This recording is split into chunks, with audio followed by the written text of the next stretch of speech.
parang couple tayo ng damit, no? Oo, okay. Manang, pwede po bang magtanong? Manang. Manang to. Manang to. Ha? Eh, bata pa ako eh. Manang ina mo ha. Ay, sorry po. Magtatanong lang naman po talaga ako, Ale. Ale?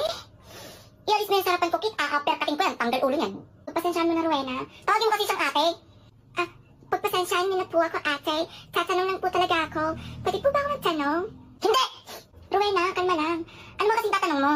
Magtatanong lang po sana po ako kung saan po, ang saan po, papunta po. Po? Ang galang mo naman po.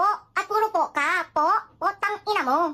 Rowena, hayaan mo na. Sige ka, kapag na-stress ka niya, mababawasin ang ganda mo. Tinawag akong manang, be. Tinawag pa akong ale. Hindi ko mapapatawad tong babaeng to. Gigigil ako. Pabayaan mo na yan sa kanya. Natatanong lang naman yung tao. Oo nga po. Tatanong ko lang po sana kung saan yung 7-Eleven dito po. Sumakay ka ng jeep. Tapos sabihin mo, monumento. Baba ka rin sa gilid. Nandun na yung 7-Eleven. Okay po. Sasakay po ako sa jeep. Pwede po bang card yung pambayad ko sa jeep? Try mo, be. Tingnan lang natin kung di yan ipokpok sa'yo na driver sa ulo mo. Gigigil ako sa'yo. Malis ka sa namin. Okay po.